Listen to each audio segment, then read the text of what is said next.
На База ТВ время новостей. Здравствуйте. Сегодня в выпуске. Координационный штаб по защите населения Абхазии от коронавирусной инфекции рекомендует сохранить все действующие ограничительные меры. Решение принято исходя из заметного ухудшения эпидемиологической обстановки. Спасет ли государство большой картинный фонд страны? Состоялась первая выставка абхазских художников в здании Национальной картинной галереи Абхазии. Депутаты парламента подали пример. Началась регистрация боевого оружия действующего резерва вооруженных сил Абхазии. Начнем с официальной хроники. Вопросы социально-экономического развития и финансового взаимодействия Абхазии с Россией на 2022-2025 годы обсудили 15 октября в рамках рабочего визита в Москву президент Абхазии Аслан Бжания с министром финансов Российской Федерации Антоном Силуановым. Во встрече участвовала вице-премьер, министр экономики Кристина Азган. Об этом сообщает пресс-служба президента.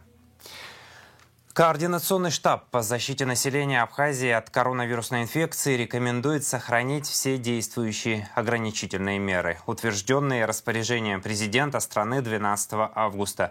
Решение принято исходя из заметного ухудшения эпидемиологической обстановки. Заседание штаба под руководством премьер-министра Александра Анкваб состоялось в правительстве страны 15 октября. Репортаж Иланы Казанба. Заседание Координационного штаба по защите населения от коронавирусной инфекции 15 октября состоялось на фоне резкого ухудшения эпидобстановки в республике.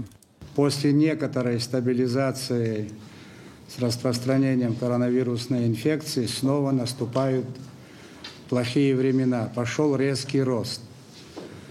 В этой связи мы хотим сегодня обсудить положение дел, какие меры принимаются, что нужно сделать еще дополнительно. Для этого есть все основания, скажу еще раз. Ситуация очень тревожная. Растут среднесуточные показатели заболеваемости. Так, 12 октября поставлен антирекорд по суточной выявляемости заболевших. Насчитали 235 человек. При этом от 80 до 90% инфицированы новым штаммом инфекции – дельтой, отмечает в своем докладе министр здравоохранения Эдуард Будба. На сегодняшний день ситуация по заполнению стационаров также ухудшилась. Течение болезни проходит сложнее. Стационар Сухумской инфекционной больницы практически заполнен. Также на пике своих возможностей работает мобильный военный госпиталь Министерства обороны Российской Федерации. Также там запланировано развернуть дополнительно 34 койко-места.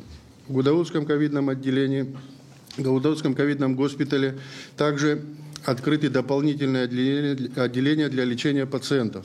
Несмотря на сложную ситуацию, министр Будба подчеркнул, что средствами защиты и медикаментами лечебные учреждения снабжаются бесперебойно, за определенными исключениями. Есть сложности с препаратами Актемра, Артлегия и Элсира. Причинами экспонентного роста заболеваемости является игнорирование населением ограничительных мер. После праздничных дней количество больных резко увеличилось. Повсеместно проводятся торжественные мероприятия, свадьбы, кампании и так далее. Наши граждане перестали носить маски, не соблюдают социальную дистанцию в общественном транспорте, в магазинах, в общепитах и так далее. Население неохотно вакцинируется. В среднем за сутки в стране возможно проводить около 500 ПЦР-тестов. Вместе с тем Минздрав обеспокоен снижением темпов вакцинации. Если раньше граждане охотно прививались первопроходцам «Спутник Ви», то после введения «Спутник Лайт» спрос на вакцину пропал, отмечает министр. Хотя эффективность «Спутник Лайт» уже доказана на уровне 85%. На 14 октября 2021 года прошли вакцинацию 3152 человека. За сутки в среднем вакцинируется 25 человек. Несмотря на проводимую правительством пропаганду вакцинации, параллельно идет антипропаганда. К сожалению, наблюдаются случаи также среди медицинских работников, которые не прививаются.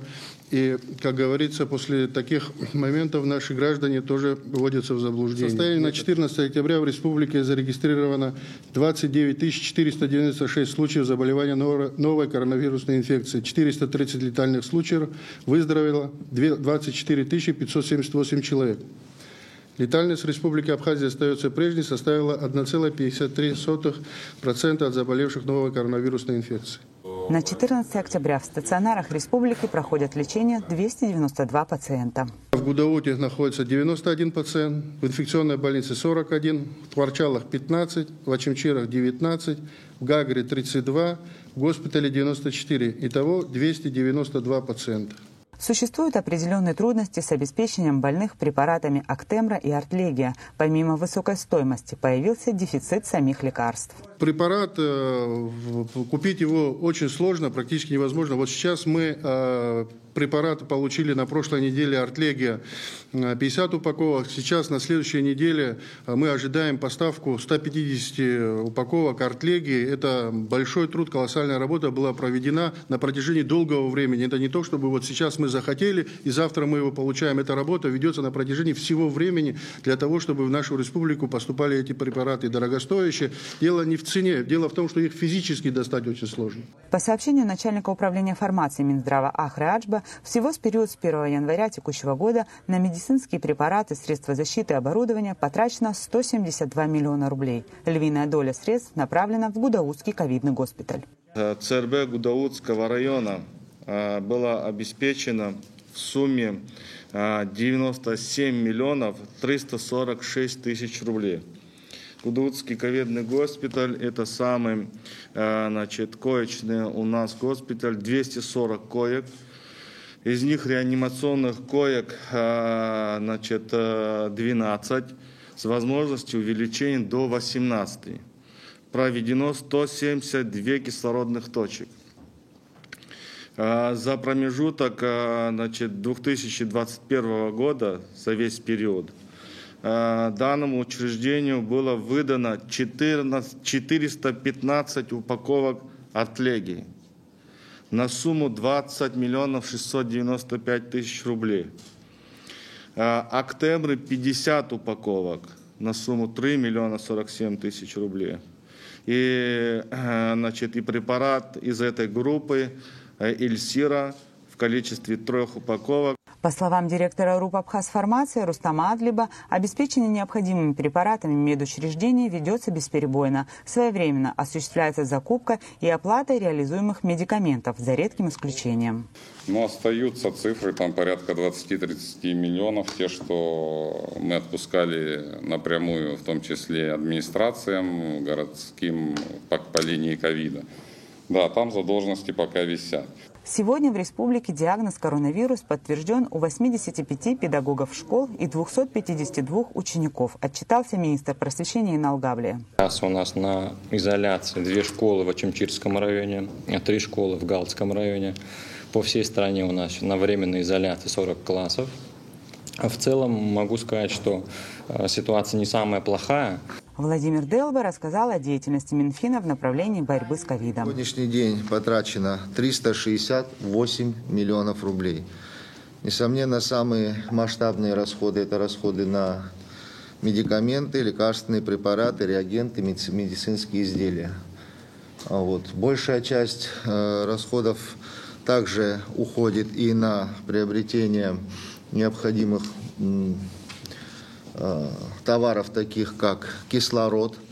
Таким образом, на сегодняшний день наша страна возвращается к июльским пиковым значениям по заболеваемости. За весь сентябрь выявлено 450 больных ковидом детей. К середине октября эта цифра уже приблизилась к 200.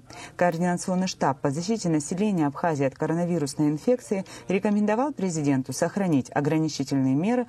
Илана Казамба, Торник Амичба, Абаза ТВ.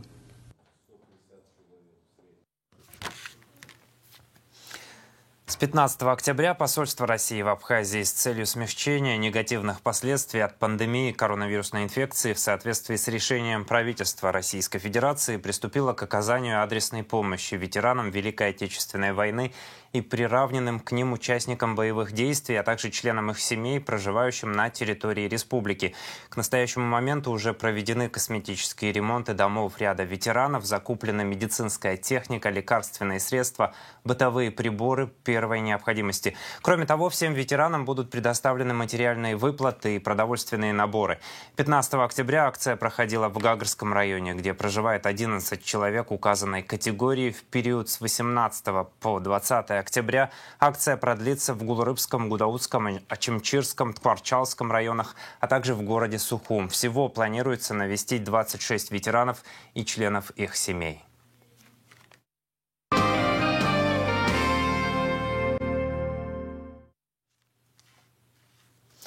Информация спасателей. В 9 часов 20 минут 15 октября на пульт дежурного МЧС Абхазии поступил сигнал о том, что сотрудники, восстанавливающие вторую перепадную Ингургэс, расположенную в Гале, заметили в водном канале тонущего человека.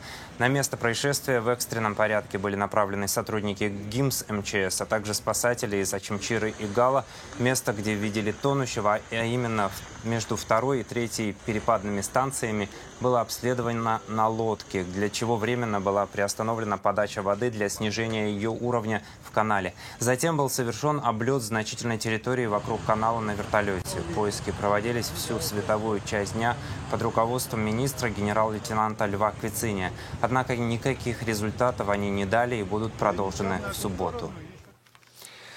Установлены личности 2 человек, утонувших 14 октября в акватории города Гагра, сообщает МЧС. Ими оказались жители Липецка Юрий Золотарев, 1957 года рождения, и Галина Стоякина, 1953 года рождения.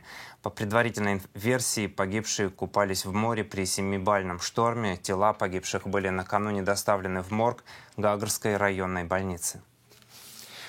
Около 40% оборудования для майнинга, завезенного в Абхазию, официально вывезено за пределы республики, рассказал заместитель председателя Государственного таможенного комитета Абхазии Аляс Лабахо на пресс-конференции на абхазском телевидении.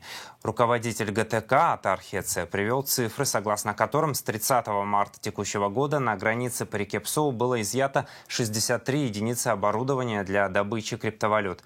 Он подчеркнул, что по всем случаям заведены административные дела. Материалы находятся в дознании, будут применены штрафы. При этом уголовные дела возбудить невозможно, так как по законодательству уголовная ответственность следует только если сумма выявленных объектов составляет более 250 тысяч рублей.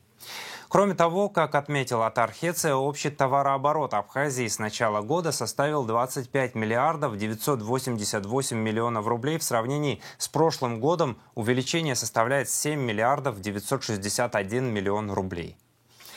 Началась регистрация боевого оружия действующего резерва Вооруженных сил Абхазии. Первыми документы на выдачу удостоверения резервиста и разрешения на хранение оружия подали депутаты парламента Илья Гуния, Саид Харазия и Ашот Минасян.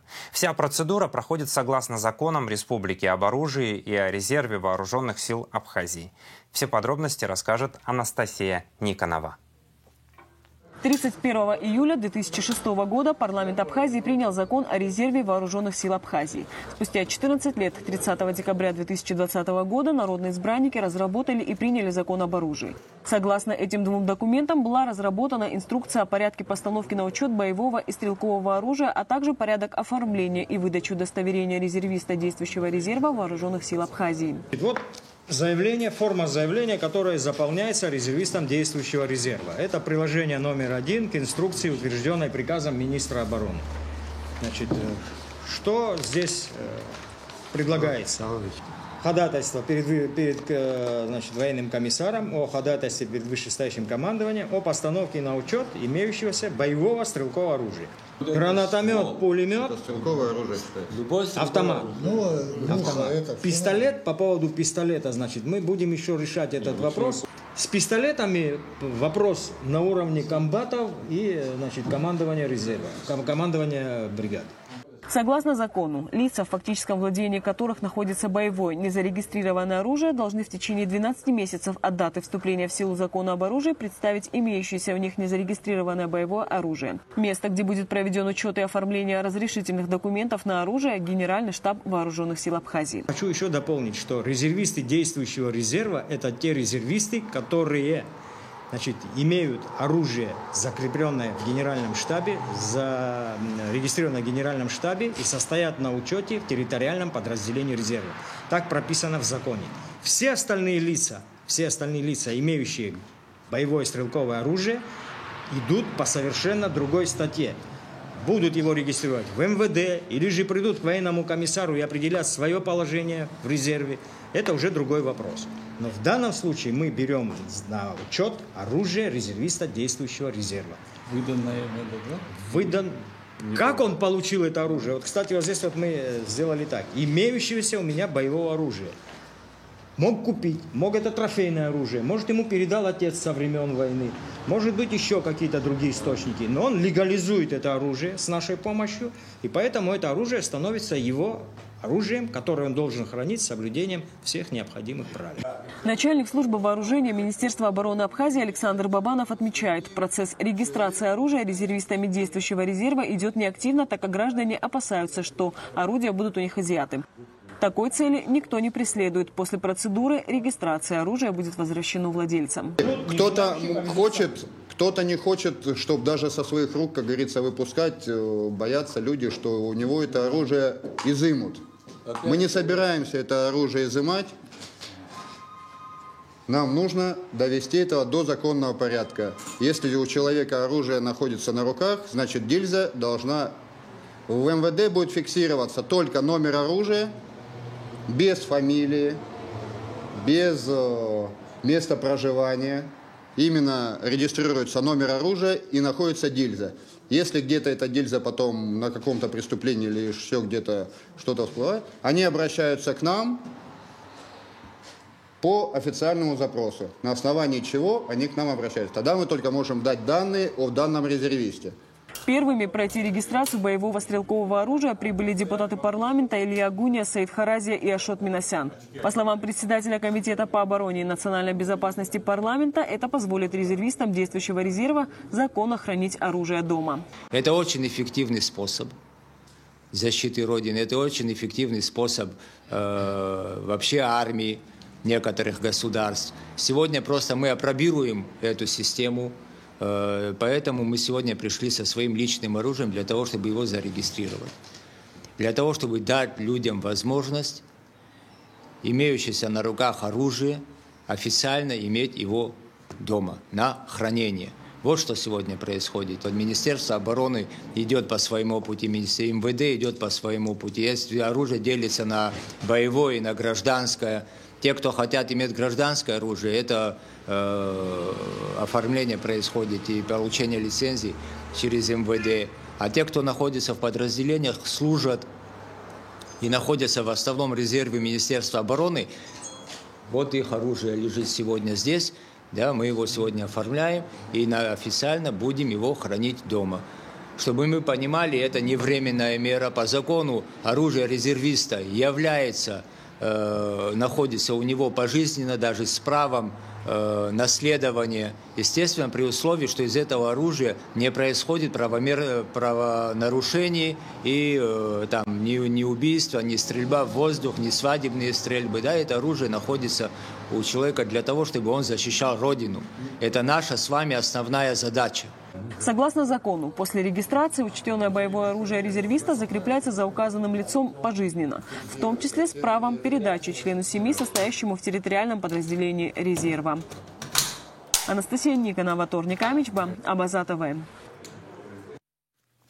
Об итогах работы правоохранителей за уходящую неделю в сводке пресс-службы МВД.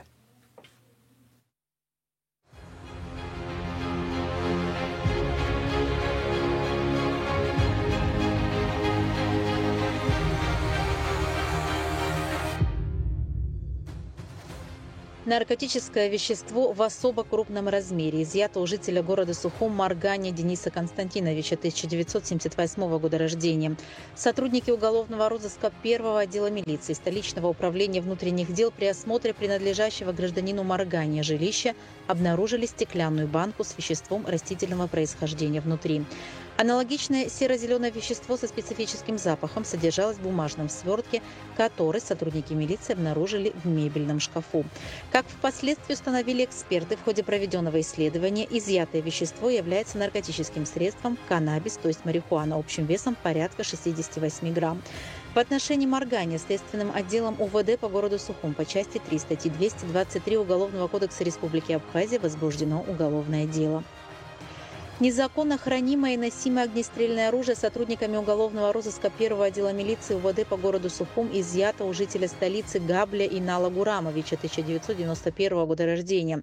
Мужчину задержали по улице Эшба у въезда в республиканскую больницу сотрудники уголовного розыска первого отдела милиции УВД по городу Сухум. Экспертами установлено, что изъятый пистолет переделан кустарным способом из охлащенного в боевой, технически исправен и пригоден для производства выстрелов, а патроны являются боевыми. В отношении Инала Габля по части 1 статьи 217 Уголовного кодекса Республики Абхазия возбуждено уголовное дело. Расследование проводит отдел дознания УВД по городу Сухум. В городе Сухум на территории центрального рынка была совершена кража кошелька с деньгами в сумме 125 тысяч рублей. Преступление оперативно раскрыли сотрудники столичного управления внутренних дел. Задержаны 2 жительницы города Сухум. Возбуждено уголовное дело. Смаиловой Таисе Зурабовне, 1992 года рождения, вменяется кража в крупном размере. Гражданка заключена под домашний арест. Саинова Манана Владимировна, 2002 года рождения, отпущена под подписку о невыезде. Последней вменяется статья 318 Уголовного кодекса Республики Абхазия «Укрывательство преступления». Ведется следствие. Следственным управлением МВД Абхазии по пункту В части 3 статьи 224 Уголовного кодекса Республики Абхазия возбуждено уголовное дело в отношении гражданки Российской Федерации Копьевой Ларисы Олеговны, 1980 года рождения. Лариса Копьева была задержана в результате успешно реализованной оперативной информации сотрудниками УКОН МВД Республики совместно с сотрудниками СГБ Республики Абхазия. В ходе личного досмотра у женщины изъято 128 заизолированных свертков с наркотическим веществом метадон. Установлено, что последняя, находясь в поселке Бзып Тагагарского района, через мобильное приложение Telegram вступила в преступный сговор с неустановленным лицом под псевдонимом Шейх Л для организации незаконного оборота наркотических средств посредством осуществления тайных закладок на территории Республики Абхазия. Используя переданные ей координаты, геолокацию, гражданка незаконно приобрела в городе Сухум наркотическое средство метадон для дальнейшего его сбыта. Часть наркотика гражданка Копьева разложила по адресам, сделав тайные закладки. В ходе оперативно-розыскных мероприятий в отношении задержанной сотрудники правоохранительных органов в районе железнодорожного вокзала в городе Сухум изъяли еще 5 готовых к реализации свертков с наркотическим веществом общим весом более 4,5 грамм. Общая масса изъятого у Копьевой наркотического средства метадон составила порядка 80 грамм. Последней вменяется незаконное приобретение, перевозка, хранение с целью сбыта, а равно сбыт наркотического средства в особо крупном размере. Расследование продолжается.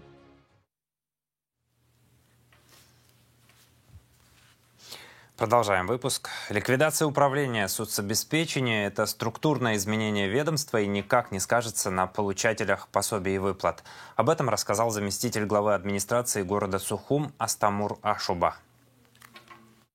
Администрация города Сухум продолжает деятельность по вопросам соответствия законодательства Республики Абхазия. В связи с этим главой администрации города Сухум было подписано распоряжение о ликвидации управления социального обеспечения. Для всех категорий граждан, которые получали пособия и выплаты от управления социального обеспечения, эти все выплаты сохранятся. Ликвидация управления никак не скажется на получателях пособий и выплат. К другим темам. Союз журналистов Абхазии поздравляет коллектив редакции Гудаутской районной газеты «Бзып» с 90-летним юбилеем. Первый номер газеты вышел в свет 15 октября 1931 года, и с тех пор название этого одного из старейших печатных изданий Абхазии несколько раз менялось. Во время Отечественной войны народа Абхазии журналисты и технические работники газеты приняли своих коллег из Сухума, и на базе районной типографии выпускались республиканские газеты «Апсны» и «Республика Абхазия». Сама «Бзып» выходила один раз в неделю. С 1994 года по настоящее время редактор газеты «Бзып» Лаврентий Губас. Газета является органом администрации Гудаутского района и районного собрания и издается 2 раза в месяц. Союз журналистов Абхазии желает коллективу редакции газеты «Бзып» профессиональных удач, достойного продолжения традиций старших поколений, хороших новостей, крепкого здоровья и благополучия. Союз журналистов Абхазии поздравил заместителя главного редактора газеты «Апсны» Бориса Каджая с 70-летним юбилеем. Более 45 лет он работает в редакции. Основным направлением его журналистской работы является национальная культура и искусство. Борис Каджай известен в журналистских кругах как один из опытнейших переводчиков. Коллектив телекомпании «Абаза ТВ» также поздравляет своего коллегу-юбиляра. Желаем ему крепкого здоровья, благополучия, плодотворной работы и неизменных творческих успехов. Сегодня в нашем эфире после выпуска новостей смотрите передачу, посвященную Борису Каджаю. Спасет ли государство большой картинный фонд страны? В Сухуме состоялась первая выставка абхазских художников в здании Национальной картинной галереи Абхазии на улице Пушкина. Десятки картин, сотни посетителей и поиск ответа на главный вопрос. Когда в Абхазии появится полноценная картинная галерея? Обо всем расскажет моя коллега Элеонора Гилаян. Никаких баннеров, пресс-волов и прочих элементов светскости. Лишь маркерами на ватманах обозначенное название мероприятия и даже сама локация. Когда-то это будет считаться первой вывеской Национальной картинной галереи. Внутри десятки картин абхазских художников. Все в одном зале на втором этаже. Работы перебиваются натуральными декорациями. Такова первая в истории современной Абхазии выставка в картинной галерее.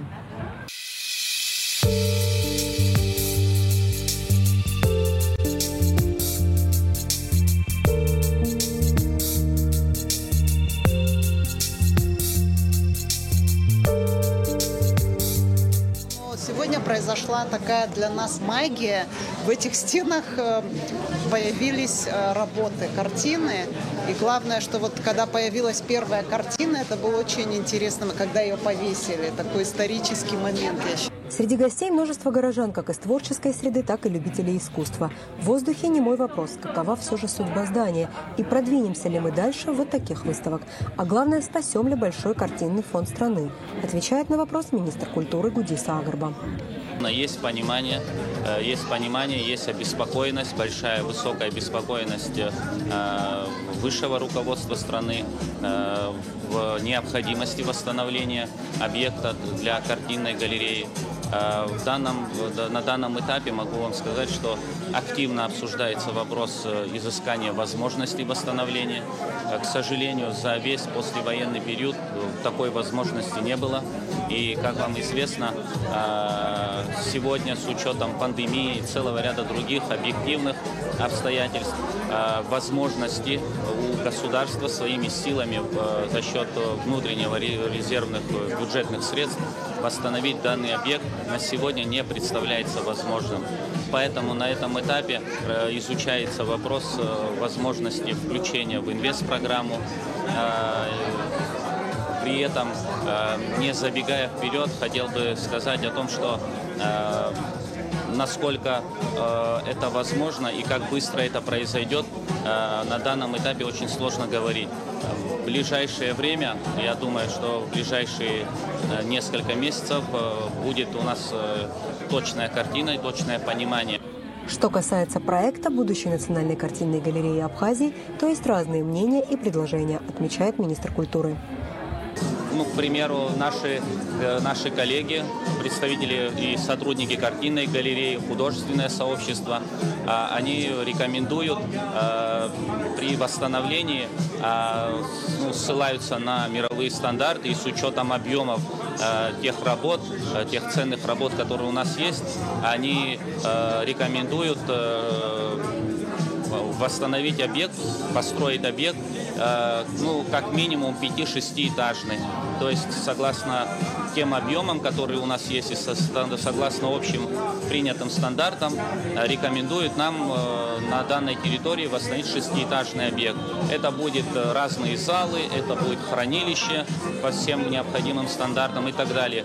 В данном случае говорить об этом крайне сложно в силу того, что у нас есть объект, он двухэтажный, либо будет принято решение восстановить его, определить межкомнатные перегородки, сделать большие залы, определить зону для хранения работ, либо подключаться к серьезному проекту, как предлагают нам наши художники. Это 5-6-этажное здание.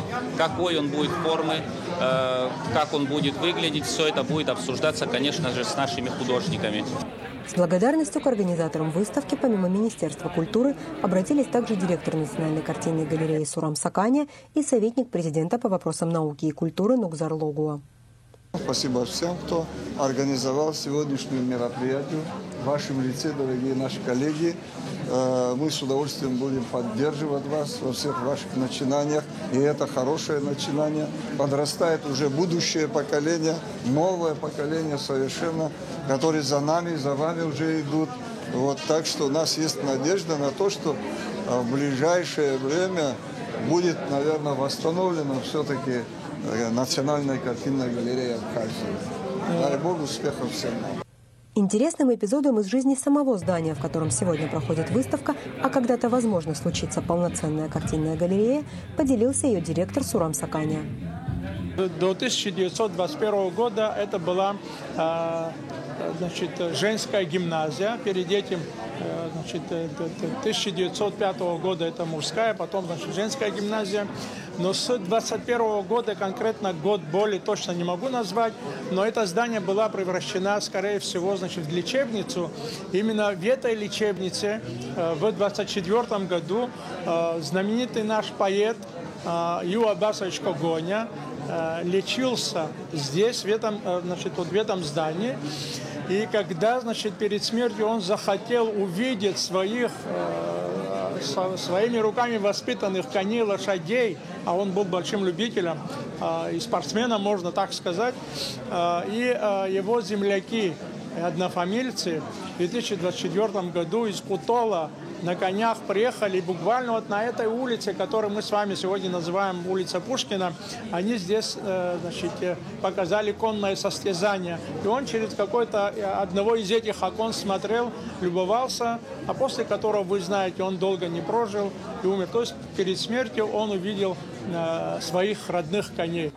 Фонд картинной галереи директор ЦВЗ Эльвира Арсалия называет уникальным, отмечая сожаление по поводу нерешенной за 28 лет проблемы, при этом говоря и о положительном контексте сегодняшней выставки. Роль сегодняшней акции – это очень важный дополнительный компонент информационный к тем письмам, обращениям, просьбам обратить внимание на эту проблему, которые были все эти годы.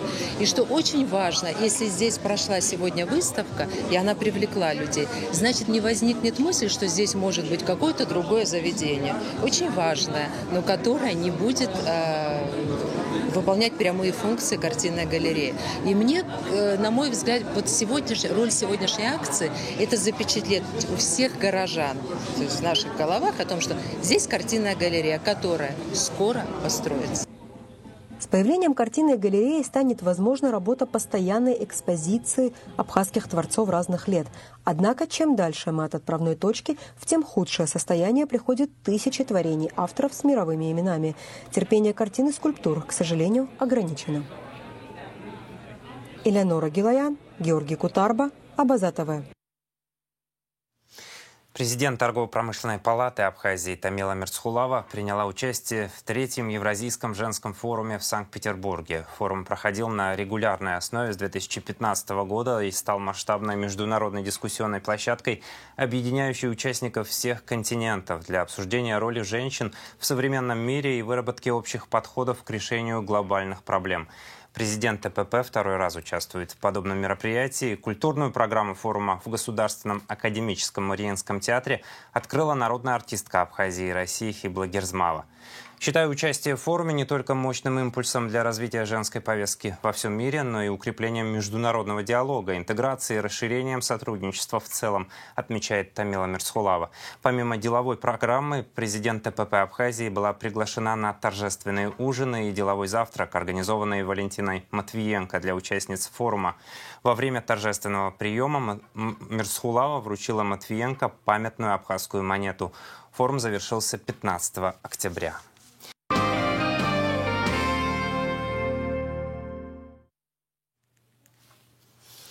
18 октября на Абаза ТВ очередной выпуск проекта «Культурный перекресток». Гости 8-го выпуска – народная артистка России и Абхазии Хибла Гирзмава и меценат международного фестиваля Хибла Гирзмава приглашает Николай Ачба. Авторы проекта и ведущий Батал Кубахи и Эльвира Арсалия. Он реализуется в рамках программы поддержки гражданского общества, являющейся совместной инициативой ЕС и ПРООН. Фестиваль – это великий труд. Это абсолютная любовь к музыке, к тому, что мы все делаем. Мы вчера говорили об этом с коллегами, со зрителями и со всеми теми, кто любит и ждет Хиблу. 19 лет – это удивительный возраст, когда вырастает целое поколение людей. Да. И каждый раз это праздник ожидания праздника. Мои друзья, великие музыканты, которые были за 19 лет в нашей стране, в нашей Апсны, мне кажется, что это абсолютная новейшая история Абхазии. Можно сослаться на пандемию, ничего не делать, да? Да, это правда. По-моему, наоборот, это время такое, когда нужно собраться и искать возможности, да? Для меня человек, который несет культуру, это человек, который создает как бы пространство для нормальной жизни. Это совсем не политика. Если такое громкое слово ты говоришь «посол», но раз уж посол, то посол культурный. Это очень важный такой знак. Не бывает такое, что вот руки опускаются? Я просто понимаю, что на очередном каком-то концерте еще не тысячи, 5-10 человек приобщаться к великому искусству. Кого-то это спасет. Я абсолютно убеждена в том, что все, что мы делаем, нужно для народа. А все, что мы делаем для народа. Евгений Яковлевич Палант, мой друг, который захотел сделать вместе со мной потрясающий подарок для музыкального училища, где я выросла, где я выучилась. Я очень благодарна своим педагогам.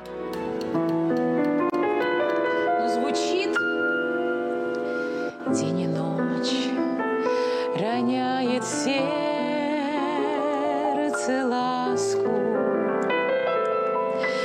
День и ночь кружится голова.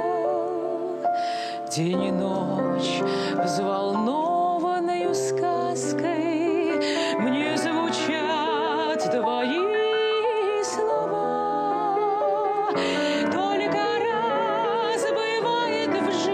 Встреча, только раз судьбою рвется нить, только раз волшебный этот вечер, мне так хочется любить.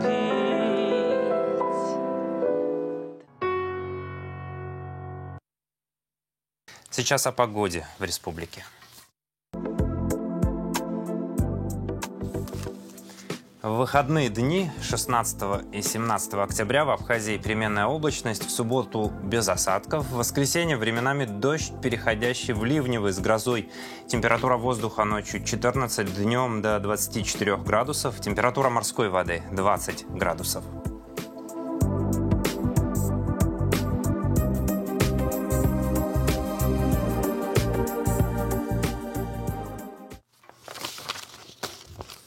На этом выпуск завершен. За развитием событий следите вместе с нами. До встречи в эфире и хороших выходных.